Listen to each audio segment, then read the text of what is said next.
मधुवन में रास रचावे जय श्यामा जित जो जय हो।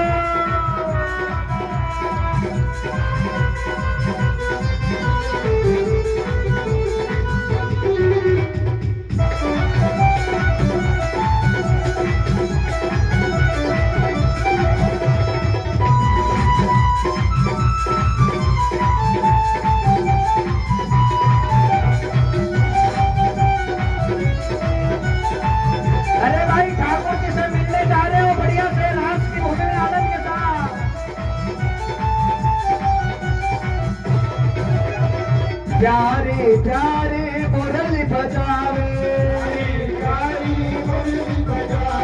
प्यारी प्यारी मुरली बजावे सबको पियन को पास बुलावे प्यारी प्यारी मुरली बजावे सबको पियन को पास बुलावे आनंद भर भर लावे जय श्यामा जित जो आनंद भर भर लावे जय श्यामा जित जो जय श्यामा जित जोर सगेरे जय श्यामा जित जो जय श्यामा जित जोर सगेरे जय श्यामा जित जोर मधुवन में रात रचावे जय श्यामा जित जो मधुवन में रात रचावे जय श्यामा जित जो जय हो।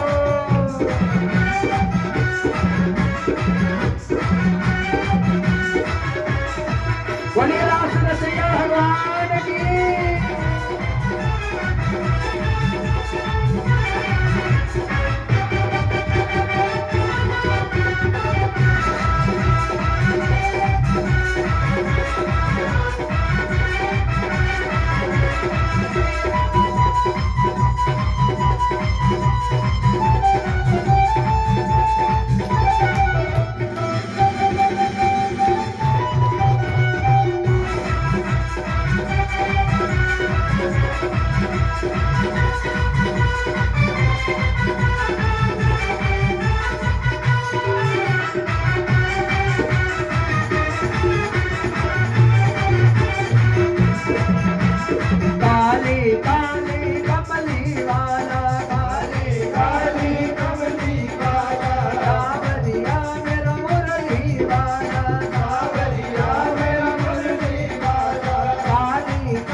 नाच नचावे जय श्यामा जित जो गोपियन नाच नचावे जय श्यामा जित जो जय श्यामा जित जोर सगिर मोर जय श्यामा जित जो जय श्यामा जित जोर सगिर मोर जय श्यामा जित जो मधुवन में रास रचावे जय श्यामा जित जो मन में रास रचावे जय श्यामा जित जो जय हो।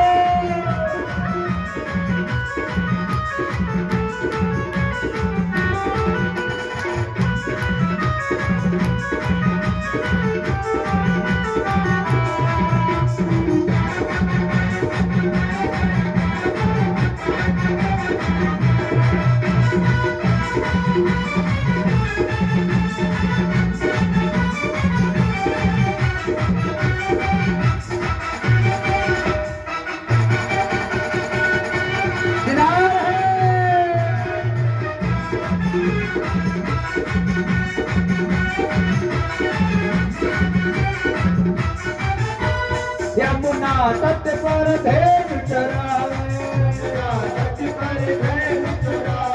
यमुना तट पर भेड़ चरावे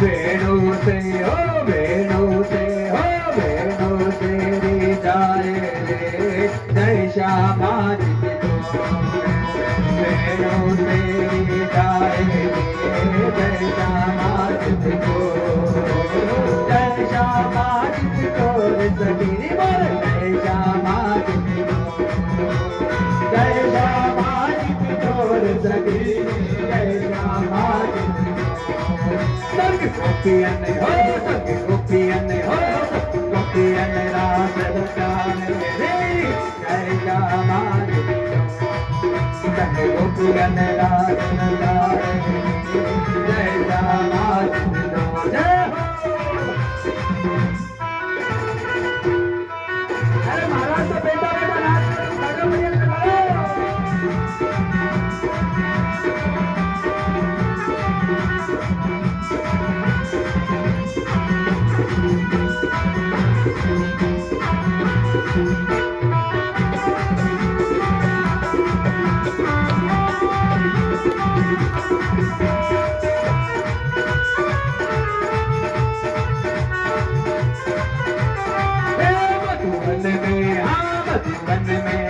मधुवन में रास रचावे जय श्यामा जी मधुवन में रास रचावे जय श्यामा जी मधुवन में रास रचावे जय श्यामा जी जय श्यामा जी गौर सबीर मोर जय श्यामा जय श्यामा जी गौर सबीर जय श्यामा जी गौर वन में राज रचाए जय श्यामा बोले बाल कृष्ण लाल की रास रचैया भगवान की जय हो।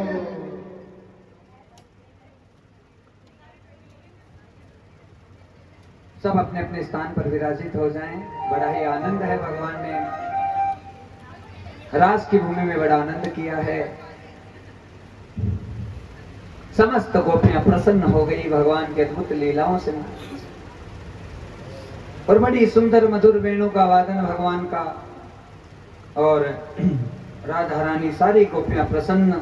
महादेव जी भी आए रास की भूमि में, उन्होंने दर्शन किए ठाकुर जी के, ठाकुर जी ने महादेव के दर्शन किए, दोनों कृतार्थ हो गए। गोपी बनकर ही हम भगवान के करीब पहुंच सकते हैं महाराज।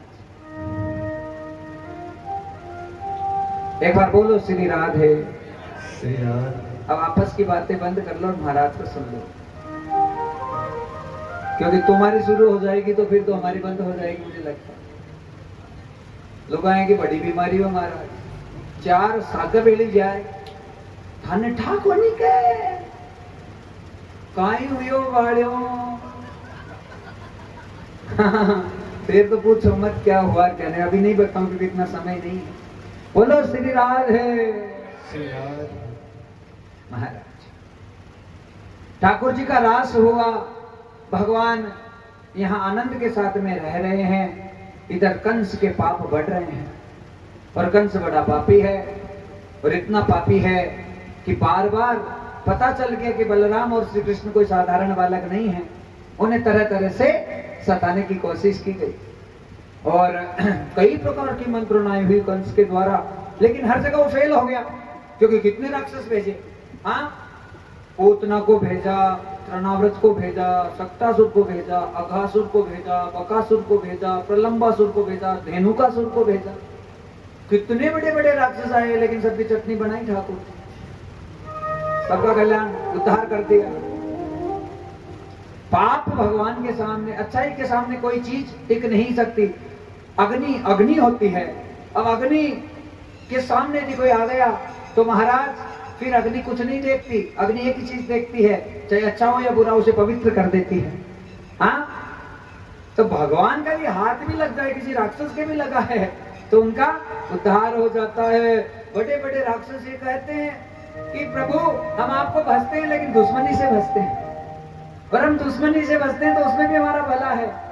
ऐसे भला है कि हम आपको दुश्मनी से याद करते हैं तो आप किसी भक्त का कल्याण करने आते हो, लेकिन नहीं सही में हमारे भी हाथ लग जाते हैं और हमारा भी कल्याण हो जाता है। हाँ, और इस बात को और समझे तो ऐसे समझ सकते हैं कि एक भाई साहब अमेरिका में रहते हैं 25 सालों से।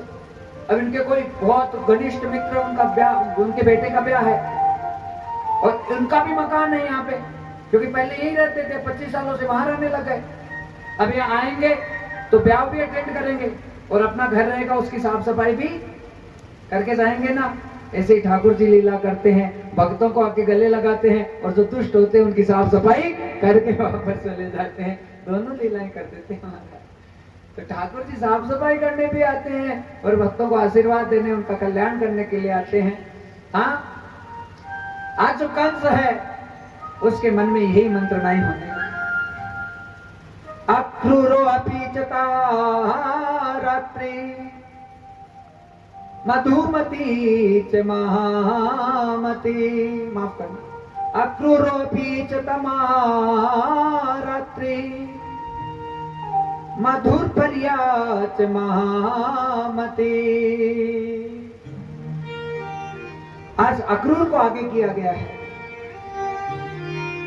कंस के द्वारा, क्योंकि अक्रूर का जो भाव है वो भगवान श्री कृष्ण के प्रति बड़ा अच्छा है, सुंदर है, लेकिन कंस है उसके भाव अच्छे नहीं है और वो ये चाह रहा है कि बहुत बड़े धनुष यज्ञ का आयोजन करें और उस धनुष यज्ञ में जो कृष्ण और बलराम उन्हें यहाँ पे बुलाया जाए। वो सारी लीला रचने लगा।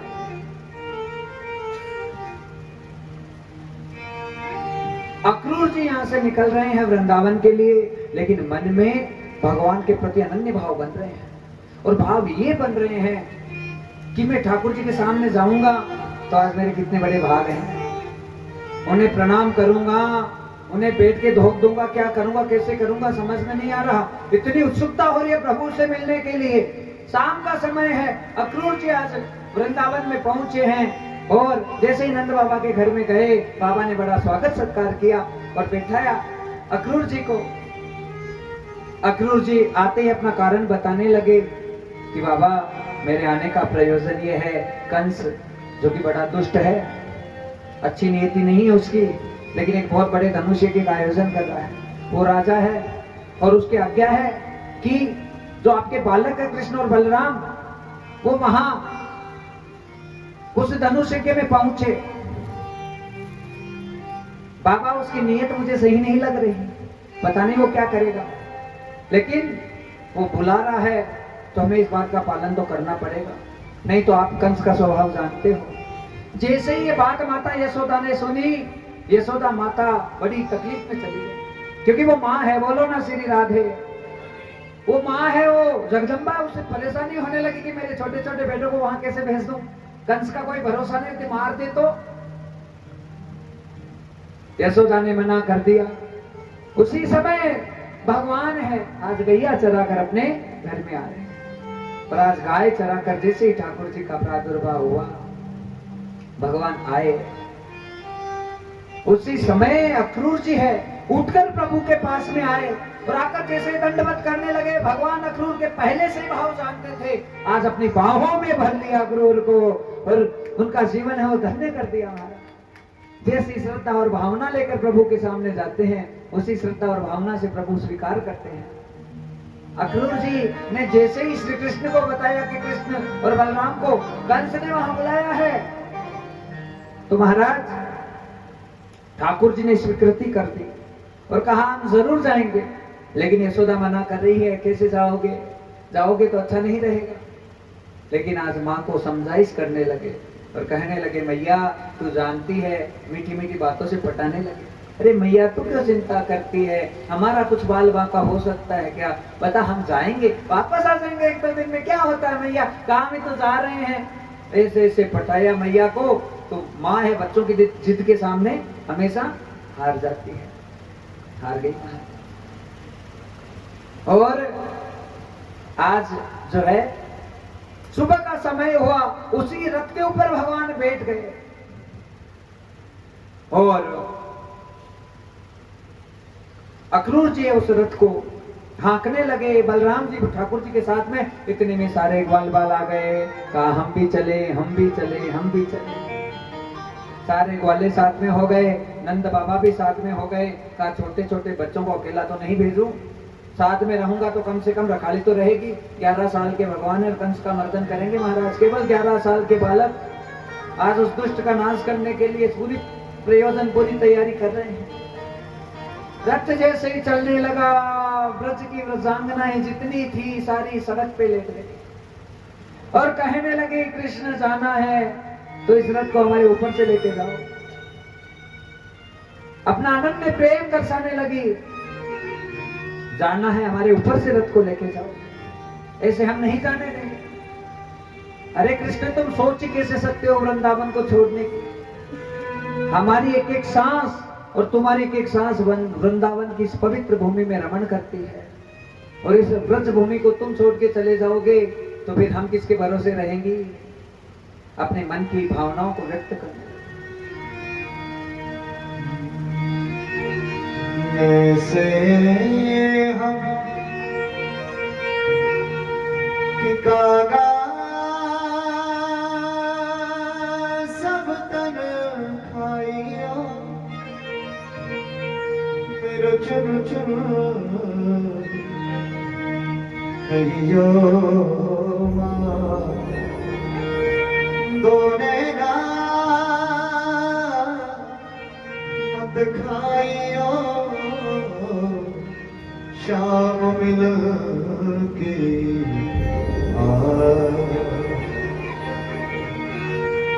छोड़ चला वो, छोड़ चला किसके भरोसे श्याम छोड़ चला, छोड़ चला, छोड़ चला किसके भरोसे श्याम छोड़ चला। मोड़ चला, मोड़ चला हमसे मुखड़ा श्याम मोड़ चला, छोड़ चला, छोड़ चला किसके भरोसे श्याम छोड़ चला।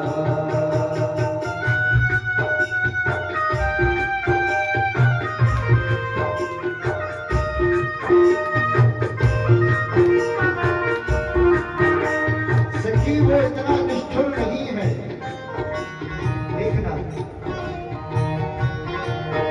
एक दिन ऐसा अवसर हो, एक दिन ऐसा अवसर होगा, एक दिन ऐसा अवसर होगा, एक दिन ऐसा अवसर होगा, मेरा प्रियतम घर पर होगा, मेरा प्रियतम घर पर होगा, विरहा का ऐसा असर होगा,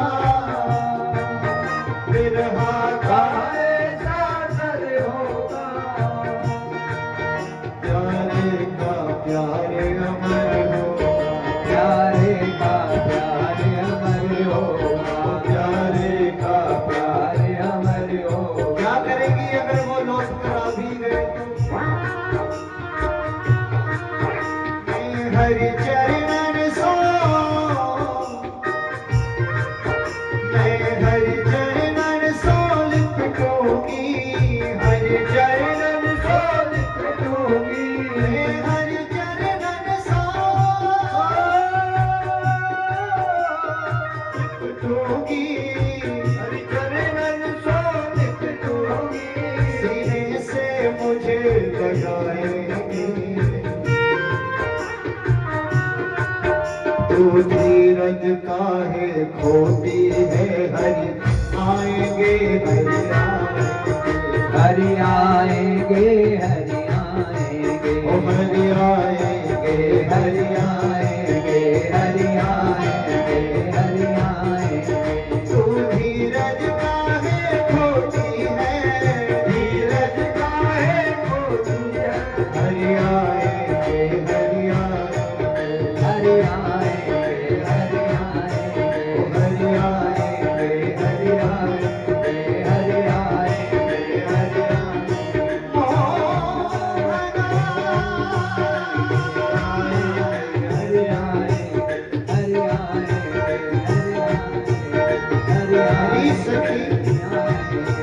मेरे और मोहन की बातें, मेरे और मोहन की बातें, मेरी और मोहन की बातें, मेरे और मोहन की बातें, ये मैं जानूं या हो जाने, ये मैं जानूं या हो जाने, ये कैसी मस्त मुलाकातें, ऐसी मस्त मुलाकातें, कैसी मस्त मुलाकातें, ऐसी मस्त मुलाकातें, ये मैं जानूं या हो जाने, ये मैं जानूं या हो जाने, ये मैं जानूं या हो जाने। हरि आएंगे, हरि आएंगे, हरि आएंगे, हरि आएंगे, आसारत पगली आए, आसारत पगली आए, आसारत पगली आएंगे, हरि आएंगे, हरि आएंगे, हरि आएंगे, हरि आएंगे, हरि आएंगे, हरि आएंगे, आसारत पगली आए, आसारत पगली आएंगे, आसारत पगली आएंगे, आसारत पगली आएंगे, आसारत पगली आए, आधार के जननी आए, आधार के जननी आए, आधार के जननी आए, छोड़ चला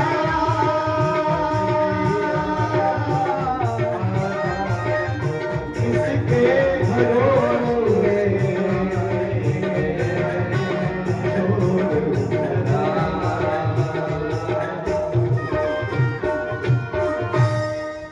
बोले सदगुरुदेव भगवान की। जय। आज गोपियों की जो मन स्थिति है महाराज इस गीत के माध्यम से हमने जानी, बस तड़प रही है, लेकिन विश्वास ये है कि हे कृष्ण तो बहुत जल्दी आओगे, तो बहुत जल्दी आओगे। आज गोपियों ने रास्ता दिया, लेकिन बड़ी गोपी राधा रानी आके खड़ी हो गई। हाँ, केस खुले कर ली है और कपोल है पूरे काले हो गए महाराज। जो काजल था सारा आंखों का पूरे कपोलों पर आ गया है, गालों पर आ गया, और रुदन करते करते आज राधा रानी की स्थिति बड़ी विचित्र हो रही है, रोए जा रही है। श्री कृष्ण, मैं रहूंगी कैसे तुम्हारे बिना? एक पल एक क्षण तुम्हारे लिए बीतता है गोविंद, अब मेरा होगा क्या? कहा परसों आ जाऊंगा, कह के तो परसों की जा रहे हैं, लेकिन बरसों बीत जाएंगे, शायद भगवान आ पाएंगे या नहीं आ पाएंगे, कोई भरोसा नहीं है। प्रेम की प्रीत रंगीलो जाने, हाँ, और कोई जान नहीं सकता महाराज। भगवान को सब पता है, लेकिन गोविंद की अद्भुत लीलाएं हैं। आज ठाकुर जी ने अपनी बांसुरी को दिया, राधा रानी को कहा इंतजार करना राधिका। और बांसुरी भगवान की साक्षात शिव का स्वरूप है। ये मां सरस्वती की दी हुई अमृतमयी जो है उपहार है। जब भगवान को सबने उपहार दिए तो सरस्वती मैया आई थी, ये उपहार दिया। और ये बांसुरी है कौन महाराज? ये हमारा मनुष्य शरीर ही है, जिसका नाद भगवान करते हैं। और इस आत्मा रूपी गोकुल में साक्षात राधा के साथ में भगवान ही प्रकट होते हैं। आज ये बांसुरी दी गई है ठाकुर जी के द्वारा। आज भगवान का रथ है, आगे बढ़ने लगा। सरोवर है बहुत बड़ा, जहाँ पे रथ रुका है, नीचे गोविंद उतरे। अक्रूर के साथ में अद्भुत लीला की है प्रभु ने। आज भगवान ने नदी के सरोवर के पास में जब स्नान आदि से निवृत्त हो गए, उसी समय अक्रूर जी के मन में जब पवित्र और परम अच्छे भाव थे, तो आज अपने अद्भुत स्वरूप के दर्शन आज अक्रूर को करा के उनके जीवन को धन्य कर दिया प्रभु ने। आगे बढ़े, मथुरा में प्रवेश हुआ है प्रभु का। शाम का समय हो गया।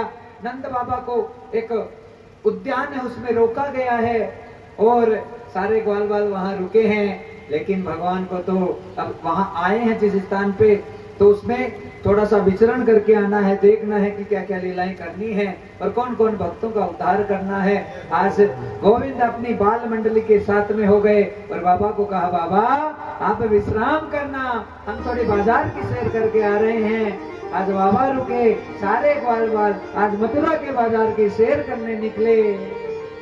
जैसे निकले जो ग्वाल बाल है कहने लगे, कन्हैया तुम्हारे साथ तो आए हैं लेकिन नए गांव में आए हैं भाई, अब कपड़े वपड़े थोड़े बढ़िया से रहे, एकदम ठाट बाट के, तो हमारे भी ऐसे आनंद हो।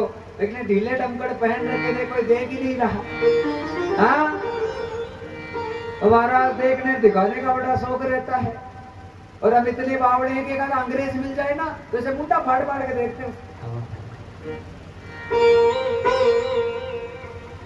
हाँ, और अंग्रेज नहीं मिल जाए तब तो पूछो ही मत, खिड़की खोल खोल के कार की महाराज।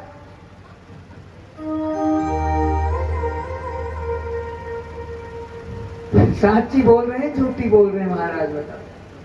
हाँ, अरे तुम में क्या कमी है, बोलो ना। हाँ, वो केवल रूप रूप देख लो, चमड़ी देख लो गोरी है और बाकी मामला बीता हुआ है पूरा, कोई आनी ना कोई जानी महाराज। तो उसको देख के क्यों बाप की भागड़ी बनती हो। हाँ, हम क्या कम है महाराज, नहीं हो सकते कभी भी, और अपने को कभी कम समझना भी नहीं चाहिए। हाँ, पर अभिमान में भी नहीं जाना। जैसे हैं हे प्रभु तुम्हारे हैं। हाँ, पर प्रीत हो तो बस तुमसे हो गोविंद, उसके अलावा किसी से नहीं। ये भावना जागृत हो।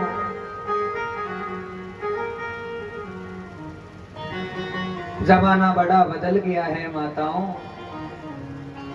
जमाना क्या हम बदले जा रहे हैं। जमाना तो जैसे चल रहा है वैसे चल रहा है, सूरज है वहां का वहां है, चांद है वहां का वहां है।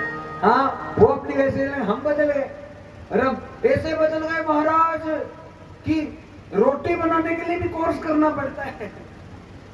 हाँ, अरे टमाटर काटने, कांदे काटने हैं, प्याज काटने हैं, खीरा काटना, उसके लिए भी पढ़ाई करो। ये कौन सी पढ़ाई है?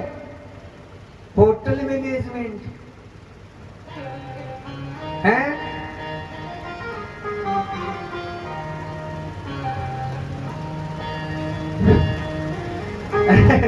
ओह माता जी, अभी 4 टमाटर 5 आलू 3 प्याज तुम्हारे पास आ जाए, झप झप झप झप झप काट कूट के लो, लेकिन बस गुरुजी सुंदरता देखो इसको। हाँ, से गोल गोल ऐसे नहीं, ऐसे काटो इसको, ऐसे काटो। अरे जापाड़ा तो मुंडा नहीं है भाई, तो इसकी पढ़ाई करने की कहां जरूरत पड़ रही है? अभी तुमको आटा लगा के दे देना भाई, गैस है, ये चूल्हा है, रोटी बनानी है, तवा सब सामान है, तुमको करनी पड़ी क्या पढ़ाई बताओ? हाँ, तुम्हारी माँ ने जब तुम कुंवारी थी, जैसी भी थी, सिखाया बेटा देख ऐसे रोटी बनती है, ऐसे आटा लगता है, ऐसे सब्जी बनती है। 2-4 बार तुम पास में बैठी करी तो सारा काम आ गया। इसका भी कोर्स चल रहा है, लोग लाखों लाखों रुपए भर रहे हैं महाराज। हाँ, तो ऐसे ही जमाने में आ गए, क्योंकि मथुरा कंस की नगरी, वहां पे आनंद हो रहे हैं बड़े बड़े। अब ग्वालों के मन में आ रहा है भाई कपड़े थोड़े ढंग के होने चाहिए और वस्त्र हमेशा अच्छे अच्छे पहनने। हाँ, खाना एकदम सात्विक बढ़िया अच्छा, कोई कमी नहीं रखे, अच्छा खाए और पहने एकदम बढ़िया। महाराज नोट लागे और तू कहे तो अभी सारे ब्रांडेड ले आए, तू दिलाते। चिंता मत कर गोपी, तुझे जरूर दिलाएंगे, चिंता मत कर। बस मन में तो की अच्छी भावना रख कि सांवरा बस तू हमारे पास ही रहे, फिर हमें और किसी चीज की जरूरत ही नहीं है। चाहे 2 शादी भी रहेगी तो 2 साल 5 साल निकाल लेंगे। बोले गोविंद भगवान की। हाँ, हर शिवात्मा प्यार की भूखी है, प्रेम की भूखी है महाराज। हाँ, ना कोई पहनने का भूखा है, ना कोई खाने का भूखा है, सबको अपना मान सम्मान है, वो प्रिय होता है। आज गोप ग्वाल इधर घूमने लगे, धोबी को देखा, धोबी को बड़ा अभिमान है, भगवान ने मुक्का बनाया और धोबी का कल्याण कर दिया, सारे वस्त्र लिए और ग्वालों ने धारण कर लिए, लेकिन ढीले ढमकल सारे वस्त्र, क्योंकि बड़े बड़े राक्षसों के थे, छोटे छोटे बच्चे वो कैसे बनेंगे? फिर रामलीला में आते हैं ना वो वो वाली लीला हो गई महाराज। कपड़े हमेशा फिटिंग में हो तो अच्छे लगते हैं, शरीर सुशोभित होता है। और ढीला डमकल पहन लेना अपन जो को बोल रहा, हाँ? तो कपड़े हमेशा अच्छे हो। आज जैसे ही वस्त्र पहने तो कहने लगे कन्हैया मजा नहीं आ रहा। अब मुझे क्या कहीं कथाएं याद आ जाती, मैं क्या करूं? बोलो ना श्री राधे। अब कपड़ों की बात आ रही है, तुम्हारी बेटी, तुम्हारी छोरी, तुम्हारी हमारी बेटी है, कह तू भाई तुमको कहते गुरु मेरी बेटी के बारे में बोल रहा है, तो तुम्हारी बेटी ने मेरी बेटी के लिए बोल रहा हूं, मैं ऐसे बोल रहा हूं। बाजार में गई और टी शर्ट लेके आई, इतनी, हाँ, इतनी चढ़ी हुई टी शर्ट लाने की कहां जरूरत है भाई? और फिर उसको खींच खींच के पहले से ही लंबी लेके आ जाती तो नौबत आती, क्या बोलो ना। और कम पड़ रहे थे तो 50 रुपए भाई कोई मांग मुंह में ले जाती कोई करने, और पूरा कपड़ा तो लिया। और चौक की भली पेंट जींस की, इधर से फाड़ दिया, इधर से फाड़, गुरु जी फैशन है, हाँ? और फिर के भाई अपनी नजर सही करो, बोलो ना श्री राधे। अरे महाराज, मातृशक्ति में इतना आकर्षण होता है कि किसी के बाप की नजर सही नहीं हो, किसकी होगी? नहीं हो सकती किसी की भी। इसलिए वस्त्रों का जीवन में बहुत बड़ा महत्व है। ये केवल हंसने वाली बात नहीं है, ये बहुत सीरियस बात है। कपड़े हमेशा जीवन में बहुत अच्छे पहनने चाहिए, पूरा शरीर एकदम ढका हुआ रहना चाहिए। अभी मुस्लिम समाज की भी बात कर लो, लेकिन वस्त्र उनके इतने अच्छे महाराज के एकदम बस आंखें दिखती है और कुछ नहीं। लेकिन कोरोना ने भी बहुत मदद की माताओं की। मास्क आ गया थोड़ा तो उसे थोपड़ा तो दिखने से बच गया, हाँ? और वो बचा तो उससे बहुत बचाव है, मैं कहता हूं बहुत ज्यादा बचाव है। अरे महाराज, मुंह फाड़ने वालों की कमी नहीं है, कहीं पे भी चले जाओ, हाँ? बस कोई दिखना चाहिए। कहने का मतलब ये है, कपड़े हमेशा अच्छे पहने। और कोरोना में मास्क लगाया तो हमारी सांसें भी बढ़ी है, इसलिए बढ़ी है कि धूल मिट्टी कितनी जाती है पेट, हाँ? पर अब कई लोग हैं जो लगा के ही रखते हैं। पर भाई मन तो पंचों को लगे, सारे दिन मन में ढुके सारे दिन मुंह ढका हुआ मुझे तो अच्छा नहीं लगता, ऐसे बोल रहा हूँ हिंदी में। हॉस्पिटल में जाए तो जरूरी है मास्क लेके आओ, हाथ जोड़ के। जब कोरोना का टाइम था, स्थिति थी तो बड़ी विचित्र स्थिति थी महाराज। किसी को देखना ही हालत खराब होगी कि देखे कि ना देखे, वो हमारे रोग लग जाएगा, हमारे रोग लग जाएगा।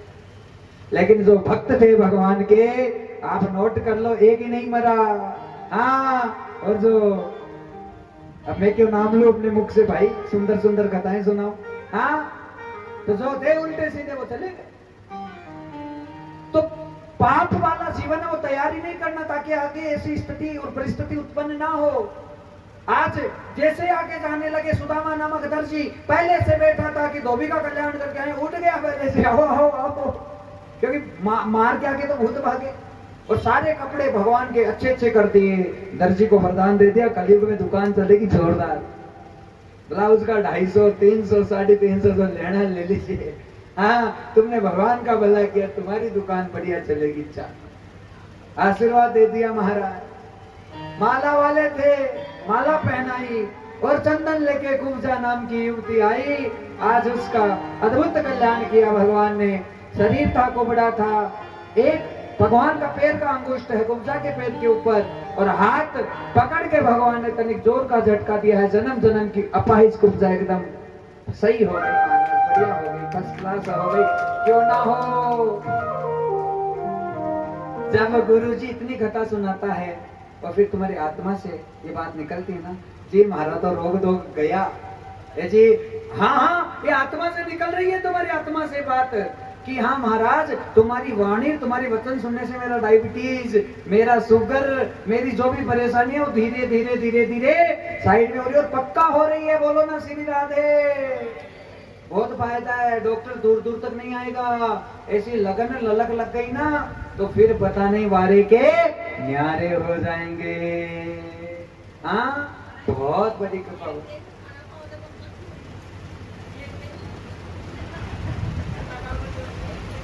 अब थाऊ में बाता उतर कर सकूं, बार आती कौन कर सकूं। बोलो श्री राधे,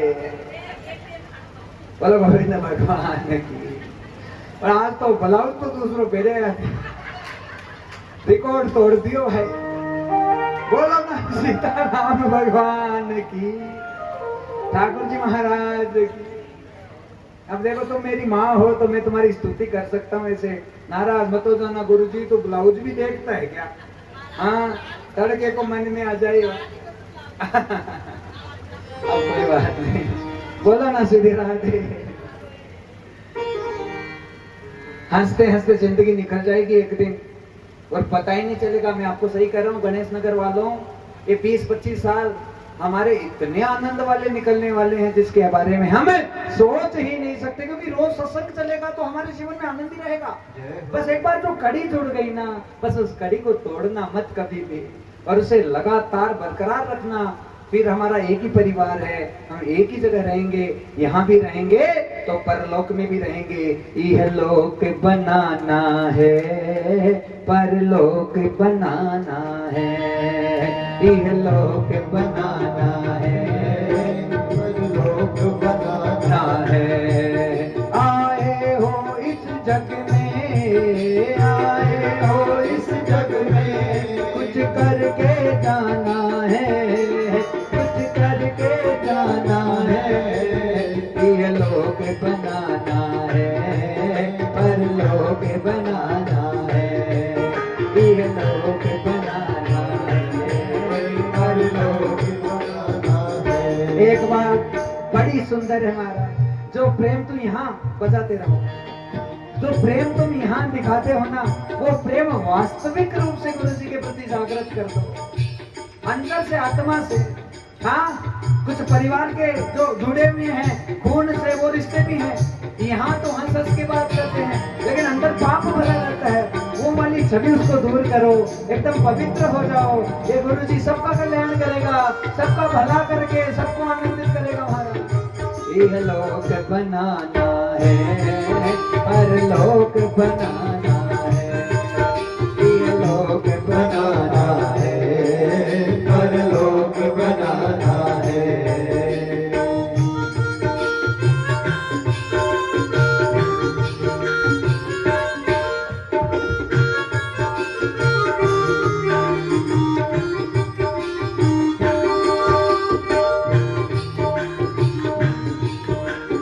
राम नाम के महामंत्र को, राम नाम के महामंत्र को रटते जाना है, रटते जाना है। ये लोक बनाना है, परलोक बनाना है, ये लोक बनाना है, परलोक बनाना है। आए हो इस जग से, आए हो इस जग में, आए हो इस जग में, आए हो इस जग में, कुछ करके जाना है, कुछ करके जाना है। ये लोग बनाना है, परलोक बनाना है, ये लोग बनाना है, परलोक बनाना है, ये लोग बनाना है, परलोक बनाना है। लोक और परलोक बनाने की स्थिति हमारे हाथ में ही है। मैं आज यहाँ व्यासपीठ पे बैठ के आपको बहुत सुंदर एक बात यहाँ से निकल रही है, अभी ठाकुर जी के अद्भुत भाव उत्पन्न है हमारे, तो बात ये निकल रही है मात्र शक्तियों अंतरात्मा से ये गवाही दे रही है इस महात्मा की आवाज कि अभी का जो समय चल रहा है, जो 2023 है, जो आज की का महीना है, जो आज की तिथि है, हाँ, इसमें यदि तुम यहाँ बैठी हो और कथा सुन रही हो और लगातार तुम कथा से जुड़ी हुई हो, तो समझ लो तुमसे तुमसे तुमसे परम भाग्यशाली इस पूरे ब्रह्मांड में कोई नहीं है। ये बात एकदम पक्की है महाराज। इससे बड़े भाग कोई हो ही नहीं सकते कि लगातार हम सत्संग को ग्रहण कर रहे हैं। आज वस्त्र मिले, मालाएं मिली, कुब्जा का कल्याण किया और शाम का ही समय था, नंद बाबा को भगवान छोड़ के आए और कंस के महल में भगवान का प्रवेश हो गया। और जैसे ही महल में प्रवेश हुआ, बड़े बड़े राक्षस, मोटे मोटे भगवान, छोटे से दुबले पतले दिखने में छोटा सा बालक हंसी उठाने लगे। अरे इतना छोटा सा बालक तो कंस से पंगा लेने आया है, ये तो मर के जाएगा, बच के नहीं जाएगा यहाँ से। ठाकुर जी ने अपना टाइम वेस्ट नहीं किया, रात को ही कंस को बहुत बड़ा पर्चा दे दिया महाराज। आगे गए भगवान, सब जगह रंग महल में घूमने लगे।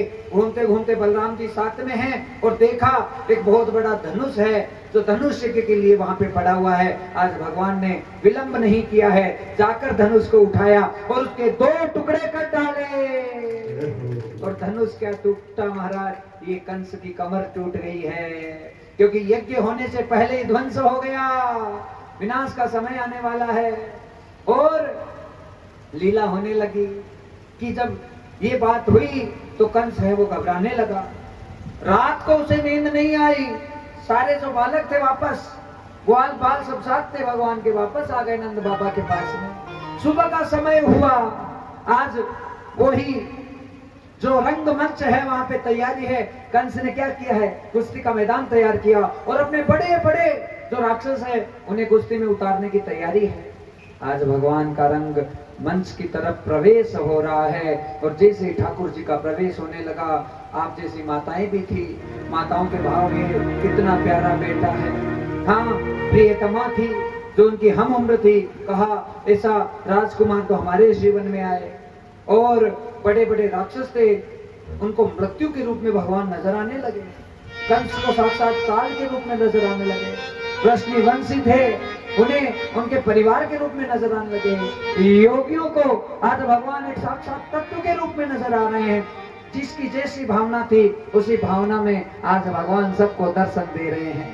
मल्लानाम सनिन्द्रनाम नरवर है, स्त्री नाम स्मरो मूर्तिमान, गोपानाम स्वजनो स्वभूताच है। अब इतना ही श्लोक याद आया हमारे, जितना आया इतना सुना दिया। बोले गोविंद भगवान की जय। जाकी रही भावना जैसी, प्रभु मूरत देखी, प्रभु मूरत देखी जैसी। कंस को साक्षात काल के रूप में भगवान नजर आने लगे। मृत्यु भोज पते विराट विदुषाम तत्वम परम योगिना, वृष्णीना पर देव तेति विदितो रंगम गत साग्रज है। हाँ, ये पूरा हो गया। बोले गोविंद भगवान की। तो जिसकी जैसी भावना थी उस भावना से दर्शन होने लगे। आज कंस ने कुलड़िया पीड़ नामक पागल हाथी था भगवान के सामने आगे किया। भगवान ने मारा नहीं जानवर को, बल्कि संदेश दिया कि जीवों की हत्या नहीं करनी चाहिए। उसके लपेटे लगा के इंद्र को दान कर दिया और उसके बाद लीला प्रभु की अद्भुत हुई है। आज कंस की तरफ भगवान बढ़े और उस समय मुष्टिक और चाणूर नामक जो राक्षस हैं देखते हैं, उन्हें आगे किया, युद्ध होने लगा।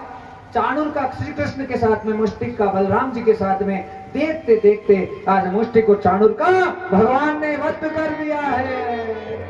अब नंबर कंस का है महाराज। सीधे ठाकुर जी पहुंचे कंस के पास में, नीचे गिराया, उसके पापों को याद दिलाने लगे और आज अपने पैर से उसकी छाती के ऊपर इस प्रकार से प्रहार किया है कि आज देखते देखते भगवान ने उस दुष्ट कंस का वध कर डाला है। बोले कंस मर्दन भगवान की जय। अरे लीला देखो सांवरिया की, लीला देखो सांवरिया की, लीला देखो सांवरिया की। काल बन आए हैं, काल बन आए हैं, दुष्ट राजों को मार के मान घटाए हैं। दुष्ट राजाओं को मार के प्रभु मान घटाए हैं। मान घटाए हैं प्रभु जी, मान घटाए हैं। मान घटाए हैं प्रभु जी, मान घटाए हैं। दुष्ट राजाओं को ये प्रभु मान घटाए दुष्ट राजाओं को मार के प्रभु मान घटाए। ये गोविंद की लीला है महाराज। आज कंस का वध कर दिया प्रभु ने, उग्रसेन जी को राजा बनाया गया है मथुरा का। और आज भगवान गुरु जी के यहाँ शिक्षा ग्रहण करने जा रहे हैं। हाँ, गुरुकुल में सांदीपनी ऋषि के यहाँ प्रभु पधार रहे हैं। जीवन में शिक्षा का बहुत बड़ा महत्व है। क्या भगवान को ज्ञान की कमी थी तो उनको गुरुकुल जाना पड़ा? बोलो ना। हाँ, वो परिपूर्ण है, संपूर्ण है, वो ईश्वर है ब्रह्म के रूप में, लेकिन मनुष्य के शरीर में आए हैं तो उन्हें गुरु लगेगा। बिना गुरु के उनका भी कल्याण नहीं होगा महाराज। तो आज भगवान सांदीपनी ऋषि के आश्रम में आए, सांदीपनी ऋषि से दीक्षा ग्रहण की है। 11 साल की आयु है प्रभु की। और उसके बाद में सुदामा जी वहां थे, मित्र मिले, उद्धव जी मिले। उद्धव और सुदामा जैसे मित्र सांदीपनी ऋषि के आश्रम में प्रभु को प्राप्त हुए। बड़ा उनका भाग्य हो गया। और लीला बाद में इस प्रकार से हुई कि सुदामा के बारे में हम सब जानते हैं। लकड़ियां चाहिए थी, गुरु माता ने चने दिए थे, सुदामा ने चने खा लिए थे। लेकिन एक बात आप हमेशा अपने जीवन में ध्यान रखें, ना तो हम कुछ खाने वाले होते हैं, हाँ, ना कोई खिलाने वाला होता है। बस केवल हरि की इच्छा होती है, हरि की लीला होती है, हरि की मंत्रणा होती है। यदि हमें कोई दोस्त भी मिले, कोई मित्र भी मिले, हाँ, वो भी हमारे भाग्य के हिसाब से मिलेगा। हमें पति रूप में भी कोई वर्ण करने आएगा, वो भी हमारे भाग्य के हिसाब से आएगा। और पूरी जिंदगी में हम चाहे 20 लोगों से संपर्क करें, चाहे 1000 लोगों से संपर्क करें, या 10 लोगों से हमारा संबंध रहे व्यवहारिक तौर पर, वो भी केवल और केवल हरि की इच्छा से ही होगा। बिना इच्छा के कुछ भी नहीं होगा। कब मिलाना है, कब बिछुड़ाना है, सारी लीला परमात्मा की होती है। आज भगवान इतने समय यहाँ पे रहे और आज वापस कहाँ आ रहे हैं? मथुरा। कब आए? सांदीपनी ऋषि को गुरु दीक्षा से मुक्त किया है, वापस दक्षिणा दी है उन्हें। और क्या दक्षिणा दी कि गुरु जी का पुत्र मर गया था 8 साल पहले, उस मरे हुए पुत्र को यमराज के पास जाकर आज प्रभु ने वापस जीवित करके और लौटा दिया है सांदीपनी ऋषि को। उन्हें कृतार्थ कर दिया, गुरु दीक्षा से निवृत्त हो गए। क्योंकि दक्षिणा होनी जरूरी है, दीक्षा हो तब। और यही दक्षिणा मांगी थी, दक्षिणा देकर निवृत्त हुए, वापस आए, मथुरा रहने लगे हैं गोविंद। लेकिन मथुरा रह रहे हैं पर उनका मन, दिल और चित्त संपूर्ण रूप से वृंदावन में धड़क रहा है। ब्रजवासियों को याद कर रहे हैं और उनके लिए रोए जा रहे हैं, रोए जा रहे हैं, रोए जा रहे हैं।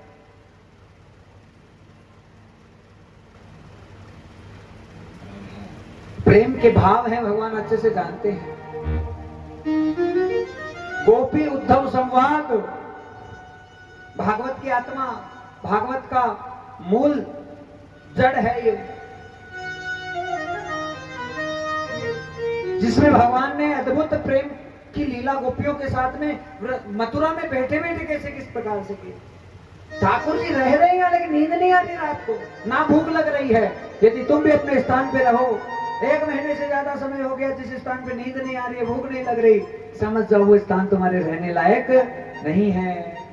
हाँ, क्योंकि जिस स्थान पे हम सोते हैं ना, वहाँ नींद भी अच्छी आनी जरूरी है और भूख भी लगनी जरूरी है, तब मन में प्रसन्नता रहती है। और नींद 2 दिन 3 दिन भी नहीं आए तो क्या हालत हो जाती है? तो आज भगवान है, उन्हें नींद नहीं आ रही। क्यों नहीं आ रही? कारण यह है कि महल कंस का है, उस पापी का है, और उस दुष्ट के महल में भगवान अब रहने लगे, तो अब उन्हें कैसे आनंद आएगा? वहां पे नहीं आ रहा बिल्कुल।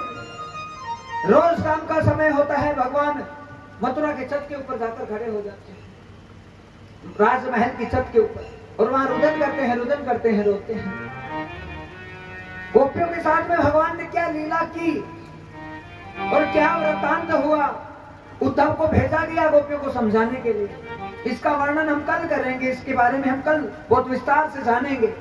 लेकिन आगे भी प्रभु के साथ में क्या क्या लीला हुई गोपी उद्धव संवाद के दर्शन जब हम कल आएंगे यहाँ कथा सुनने के लिए, श्रवण करने के लिए, उस स्थिति में उसके दर्शन करेंगे। क्योंकि अभी समय नहीं है, 6:25 हो रहे हैं। अभी रुक्मणी जी का, ठाकुर जी का विवाह भी करना है और बीच में वो काफी प्रसंग है, वो बाकी है। इसलिए एक बार स्पर्श तो कर दिया इस प्रसंग को, विस्तार से कल इसके बारे में चर्चा करेंगे। बोले गोविंद भगवान की जय। इधर प्रभु हैं, वो बड़े मजबूर हो गए महाराज। मथुरा में मन नहीं लग रहा सांवरिया का, और ठाकुर जी ने सोचा मथुरा में नहीं रहे और कहां जाने की का प्रयोजन किया। आज भगवान है, मथुरा छोड़ के द्वारिकापुरी जाने का प्रयोजन कर रहे हैं। द्वारिका में विश्वकर्मा जी को आज्ञा दी है कि अद्भुत महल का निर्माण किया जाए। विश्वकर्मा ने सुंदर महल है निर्मित किया है प्रभु के लिए, आज वहां रहें। लेकिन उससे पहले जो जरासंध है वो बार बार मथुरा पे आक्रमण कर रहा है। 17 बार जरासंध को पराजित कर दिया भगवान ने, लेकिन वो हार नहीं मान रहा। कहा कुछ भी हो जाए मैं कृष्ण को हराऊं। कंस का ससुर है जरासंध, और उसकी बेटियां विधवा हो गई तो कृष्ण से दुश्मनी हो गई महाराज। 17 बार भगवान ने हरा दिया। 18वीं बार 1100 ब्राह्मणों को लेकर आ गया। ब्राह्मण सबसे बड़ी ताकत होती है। अरे एक भी ब्राह्मण यदि करोड़ ब्राह्मणों के बराबर वाला एक भी मिल जाए तो मैं कहता हूँ वो तुम्हें तरण करके ले जाए। सुखदेव जी हैं, व्यास जी हैं, महात्मा ही रहते हैं, लेकिन हर महात्माओं का अपना अपना वर्चस्व होता है कि वो क्या दे सकते हैं। हाँ, यदि महात्मा जिसके मुख में वेद, जिसके मुख में पुराण, जिसके मुख में शास्त्र पूरे भरे हुए पड़े हैं, समझ लीजिए वो साक्षात मौत को विजय करके आपको वापस प्राण देने का सामर्थ्य रखता है। बोलिए ना श्री राधे। एकदम सत्य है महाराज जी। हाँ, तो ये सब कृपा बस ईश्वर की मर्जी से होती है। आज जो है 18वीं बार क्या किया, 1100 ब्राह्मणों को बैठा दिया, और बैठाया तो उन्हें एक ही बात कह दी कि मुझे बस यही संकल्प दिला दो कि 18वीं बार में कृष्ण को हरा दूं, और नहीं मैं जीत पाया तो तुम मरोगे सब। हमारा ब्राह्मणों ने सोचा भाई हमें तो अनुष्ठान मिला है, थोड़ी दक्षिणा वक्षिणा मिल जाएगी, और यहाँ पे तो संकट के लाले हो गए। यदि हार गया जरा तो मारेगा, छोड़ेगा नहीं है तो अब तो टेंशन हो गया उनके। इधर जब विप्रो के ऊपर संकट आया, ब्राह्मणों से मुखमासीत बाहुराजन्यम कृत। हाँ, भगवान का मुख है वो साक्षात विप्र है, ब्राह्मण है, जिसके मुख में साक्षात भगवान मंत्रों के रूप में, पदों के रूप में, भजनों के रूप में विराजित रहते हैं। वो मुख साक्षात उस गोविंद का ही है, दूसरे का मुख नहीं हो सकता। हाँ, और वो भी कीर्ति है। पता नहीं कितने जन्मों का भजन करते तब जाके जागृत होती है, नहीं तो महाराज 99% तो गुटखा तंबाकू ही मिलेगा अंदर। सही है गलत है बोलो? हाँ, कहीं ना कहीं तुम अपने बच्चे को कितना ही बचाने की कोशिश करो, कहीं ना कहीं फंसेगा वो, कहीं ना कहीं फंसेगा। लेकिन तुम्हारे संस्कार बलवंतर, हरि पर पूरा विश्वास है, तो चाहे कितनी भारी उसके ऊपर बुराई आ जाए, बुराई से निकल के वापस स्थापित हो जाए। आज ब्राह्मणों पे संकट आया, भगवान ने कहा भाई अब तो हारना पड़ेगा, ब्राह्मणों को मरते हुए नहीं देख सकते। युद्ध की तैयारी होने लगी। जरासंध के पास नारद जी आए। नारद जी ने कहा रे जरासंध, तू बहुत बड़ा राजा, इतना दान पुण्य करता है, हमेशा जितना आता हूँ हमेशा ले दक्षिणा, लो दक्षिणा, लो दक्षिणा, खूब दक्षिणा देता है, मांग ले क्या चाहिए। कहा महाराज आपने वचन दिया, मांग रहा हूं, नहीं मिला तो देख लेना। अब नारद जी भी टेंशन में आ गए, क्या मांगेगा। कहा प्रभु एक ही चीज मांगता हूँ, 18वीं बार युद्ध होगा श्री कृष्ण से, उसको हरा दूं। नारद जी हंसने लगे जोरदार और कहने लगे रे उनको कौन हराएगा, ऐसा वरदान तो मैं नहीं दे सकता। कहा प्रभु आपने कहा है नारद जी, वचन दिया आपने, अब आपको तो पूरा करना पड़ेगा। नारद जी को फंसा दिया जरासंध ने। तो नारद जी ने रास्ता दिखाया और कहा कि काल्यवन नामक जो राक्षस है वो कभी यदुवंश से पराजित नहीं हो सकता, उसको वरदान है, तो उस राक्षस को आगे कर दो। अब तो महाराज जरासंध दौड़ा काल्यवन के पास गया और जैसे युद्ध होने लगा, भगवान श्री कृष्ण की सेना इधर जरासंध की आगे काल्यवन को कर दिया, और जैसे ही काल्यवन को देखा, प्रभु को आगे लीला करनी थी, वहीं से रण छोड़ के भागने लगे। बोलिए रण छोड़ भगवान की। रण छोड़ के प्रभु भागे, और जैसे ही दौड़े दौड़े ठाकुर जी गए हैं, पीछे पीछे काल्यवन जा रहा है हमारा। एक गुफा थी बहुत बड़ी, भगवान घुस गए, जाकर छुप गए। अपना पीताम्बर, एक आदमी सो रहा था, उठा दिया। जैसे आया काल्यवन, अरे ये बोला युद्ध छोड़ के यहाँ सो रहा है।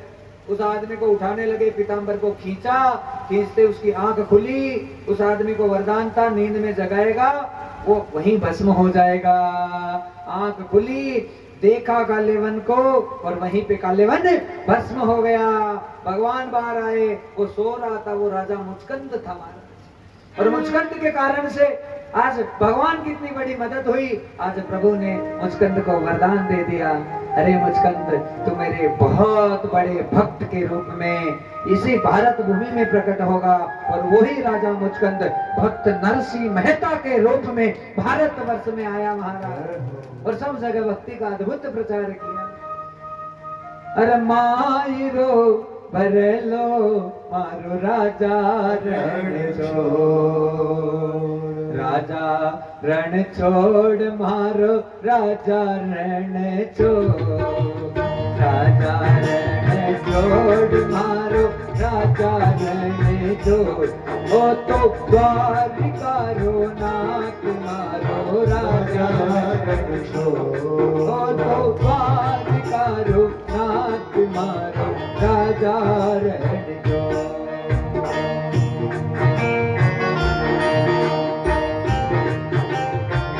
जय हो।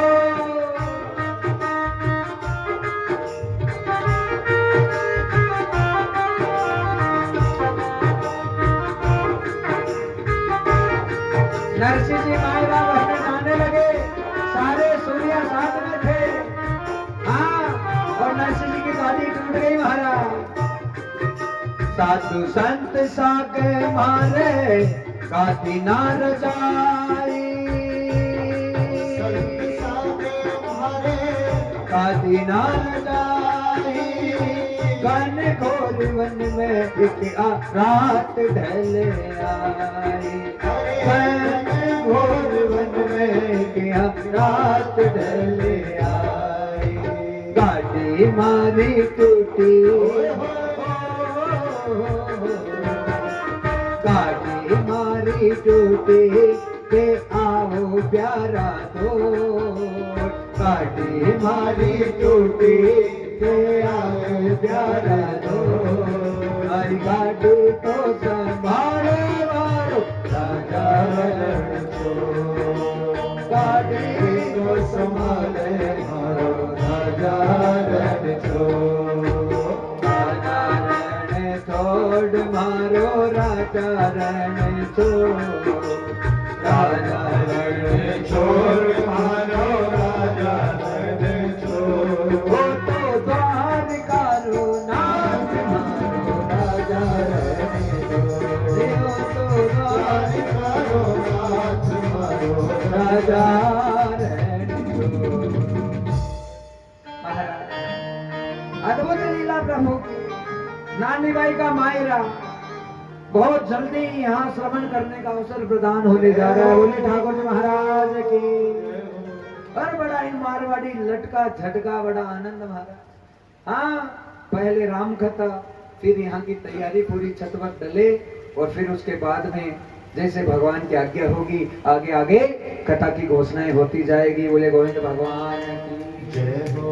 अब क्या गुरु जी की इच्छा हो रही है, यहाँ एसी वेसी लग जाए, ठंडी ठंडी हवा आती रहे, और तुम एकदम मार्बल के फर्श के ऊपर बैठो बढ़िया से। हाँ, तो सारा मामला बढ़िया हो। नहीं, गुरु जी जैसा है उसमें हम बहुत खुश हैं। अब देखो तुम्हारी भावना कितनी जल्दी पड़ते हैं महाराज, वो भी शुद्ध कर देते, रे भी शुद्ध कर देते हैं, दोनों चीजों को सही करके चलते। हे प्रभु तेरी इच्छा, हाँ, जैसे तू बैठा है महल में रखे तुम्हारी मर्जी, और झोपड़ी में रखे तुम्हारी मर्जी। जैसे तुम खुश है वैसे हम बहुत प्रसन्न है मेरे दीनानाथ, बहुत प्रसन्न है महाराज। भगवान की प्रसन्नता ऐसे ही हमारे लिए बनी रहे। आज प्रभु की लीलाएं अनंत है। भगवान ने आज कालेवन का उद्धार कर दिया। जरासंध ने पूरे पर्वत के आग लगा दी गुफा के, लेकिन भगवान और बलराम जी कब निकल के भागे जरासंध को पता ही नहीं चला। इधर रुक्मण जी का अद्भुत भाव भगवान के लिए प्रकट हो रहा है। बाल्यकाल में रुक्मणी प्रभु से करी गुहार, प्रियतम मेरे सांवरिया केवल आओ वरने को छोटी अवस्था में रुक्मणी जी की अद्भुत भक्ति है। हाँ, शंकर भगवान की और शिव जी को इतना मनाती है रुक्मण, और यही कहती है कि वर्ण करने आए तो साक्षात श्री कृष्ण आए, गोविंद आए, हरि आए। हम जो मांगते हैं वो मिलता है। अपनी छोटी बेटी है, उसे शुरू से ही भक्ति की शिक्षा देनी चाहिए। बेटा ब्याह हो तो भगवान से ही हो। हाँ, जिस रूप में मांगते हैं उसी रूप में प्रभु है, लीला करने आते हैं हमारा, बस वही भावना हम रखें। तो आज रुक्मणी जी है, मंदिर में जाती है, शंकर जी का भजन करती है और भगवान को मनाती है, और यही कहती है प्रभु कि साक्षात यदि वरण करने आए तो भगवान आए, उसके अलावा कोई नहीं।